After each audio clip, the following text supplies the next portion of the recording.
Boa tarde, irmãos. A graça de Cristo esteja contigo, te abençoando, te protegendo, te guardando, em nome de Jesus. Amém, meu irmão. Que Deus seja a tua fortaleza, o teu escudo e tua proteção em meio às tribulações. Meus irmãos, hoje nós vamos refletir sobre a importância de olhar para Cristo, o autor e consumador da nossa fé, para que a gente não enfraqueça e para que o inimigo não se aproveite da nossa fraqueza e venha nos derrotar. Porque a Bíblia fala que ele é o inimigo das nossas almas. Ele sempre foi, desde o começo. O diabo, meus irmãos, ele é o nosso principal inimigo, desde seu aparecimento no Jardim do Éden, quando ele abordou Eva, enganando ela e Adão, para que eles consumissem o fruto proibido da árvore do conhecimento, levando ambos a pecarem contra Deus. Com isso, Satanás conseguiu roubar suas essências e suas inocências. As essências deles, meus irmãos, de Adão e Eva,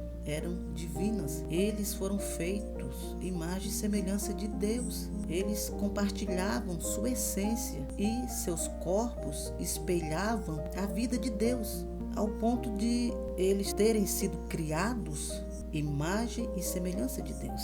Mas mesmo assim, com tudo isso, com imagem e semelhança divina, o inimigo conseguiu roubar as essências deles. A inocência também, porque eles não tinham conhecimento do mal. Eram inocentes, eles não tinham pecado, eles não tinham maldade no coração. Adão e Eva, eles viviam em harmonia perfeita com Deus, com o seu Criador, no Jardim do Éden, o local que Deus preparou para eles. Tudo era perfeito, maravilhoso. Eles tinham tudo e se conectavam com Deus face a face todos os dias. Segundo a narrativa bíblica, Deus ele costumava visitar Adão e Eva diariamente. Essa visita ela é interpretada como um ato de amor, cuidado e comunhão entre o Criador e sua criatura. Então, meus amados, quando o inimigo consegue roubar e consegue corromper a nossa essência, essa comunhão, essa conexão entre Deus e criatura, ela se acaba. Então não podemos deixar que o inimigo nos roube, nem corrompa a nossa essência. A história bíblica, meus irmãos, ela nos revela que Satanás é nosso arqui-inimigo desde a criação, quando Deus criou Adão e Eva, os primeiros seres humanos. Então nós não podemos vacilar. Ele é um inimigo perigoso, implacável e constante. Ele é perito na arte do engano, na arte de acusar. Ele, segundo a Bíblia, meus irmãos, ele vai diante do trono de Deus para nos acusar dia e noite. Ele é homicida, pai da mentira desde o princípio e procura nos enganar por meio de mentiras. Ele é habilidoso na arte de tentar, na arte da tentação. É maligno e sua essência é perversa, cheia de maldade, meu irmão. Essas são as características do nosso inimigo, do inimigo das nossas almas.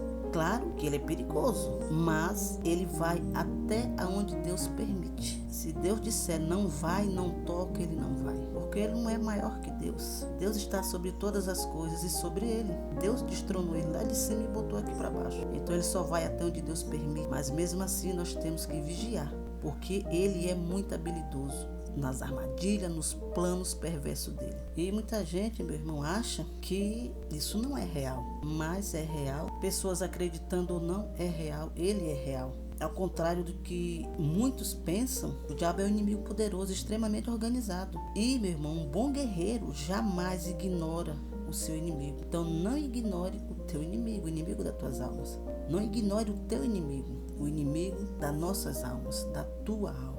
Precisamos vigiar e orar. Nosso inimigo anda em derredor, buscando a quem possa tragar. Ele brame igual leão. Isso está em 1 Pedro 5,18.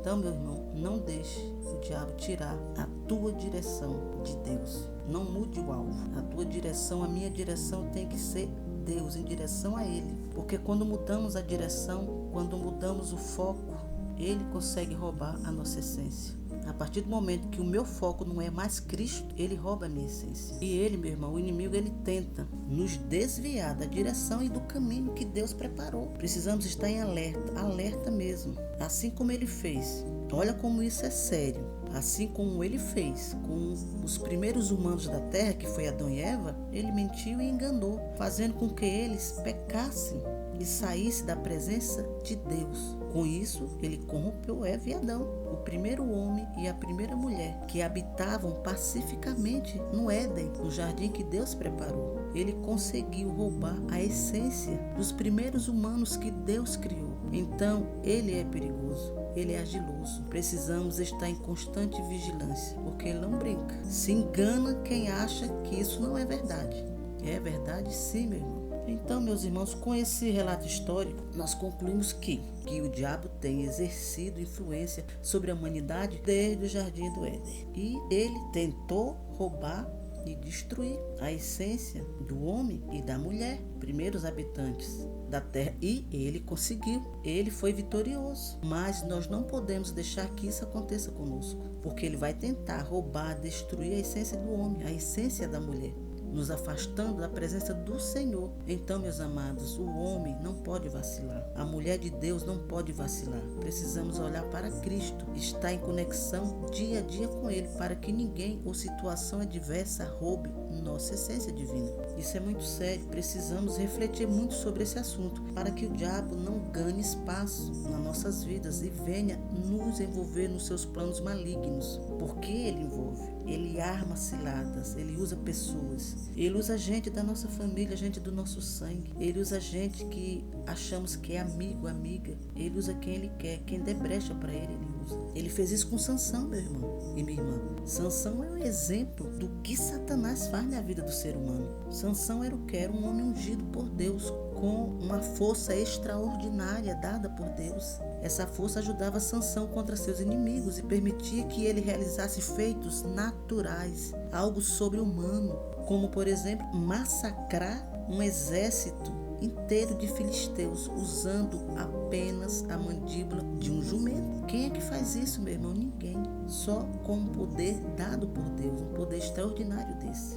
Porém, Sansão deu espaço para o inimigo. E o que o inimigo fez? Usou uma mulher, usou uma pessoa para derrotar o ungido do Senhor, que todos conhecem, foi a Dalila. Com isso, o diabo roubou e corrompeu o que Sansão tinha de precioso, a sua essência divina. E todos sabem como é que foi o fim de Sansão. Ele morreu cego, ele foi preso, torturaram muito ele, cegaram ele, cortaram o cabelo dele. O cabelo dele era símbolo, da força dele. Tudo isso por causa de uma mulher. O diabo armou para ele usando uma mulher e ele caiu. Então, nosso inimigo é perigoso sim, precisamos vigiar. E Jesus também, Jesus não escapou do diabo por ser filho de Deus, ele não escapou. Quando Jesus esteve aqui na terra, ele também foi visitado pelo inimigo. Ele foi tentado 40 dias e 40 noites no deserto pelo inimigo. E Jesus fazia o quê, meu irmão? Ele só fazia o bem. Ele veio para fazer o bem à humanidade. Ele curava, ele libertava, ele expulsava demônios, ele pregava a paz, o amor, a bondade, ressuscitava mortos. Porém, o diabo e seus anjos caídos, eles faziam reuniões no inferno, unindo forças para roubar a essência divina de Cristo. E Satanás usou contra Cristo tudo o que ele podia. Ele usou perseguidores, acusadores, para deter o bem que Cristo fazia, para deter o bem que ele veio fazer aqui na terra. Então, meus amados, o bem incomoda o inferno. Por isso que o diabo tenta nos deter quando estamos na direção de Deus. Ele sabe que quando estamos na direção de Deus, vamos fazer algo grandioso, algo bom, porque Deus está na direção. E onde Deus bota a mão, tudo funciona. Não tem nada que impeça quando Deus quer agir, quando Ele quer nos abençoar. Nada impede. Então o inimigo fica furioso e ele começa a jogar laços, ele prepara armadilhas, ciladas, tudo o que ele pode para tentar deter o filho, a filha de Deus, que está no caminho certo. E a primeira coisa que ele faz é isso, corrompe, ele rouba a nossa essência divina. Amém, meus irmãos? Essa é a mensagem de hoje. Deixa o teu like, se inscreve nesse canal, manda essa bênção para o maior número de pessoas que você conhece, para os teus grupos nas redes sociais. Mande bênção para a vida de quem você ama. Não fique só com você, porque isso é bênção para quem está ouvindo, isso é bênção de Deus. É sabedoria, é aprendizado da palavra do Senhor, é alerta para nossas vidas. Então mande essa bênção para as pessoas que você ama. Amém, meus irmãos? Até a próxima.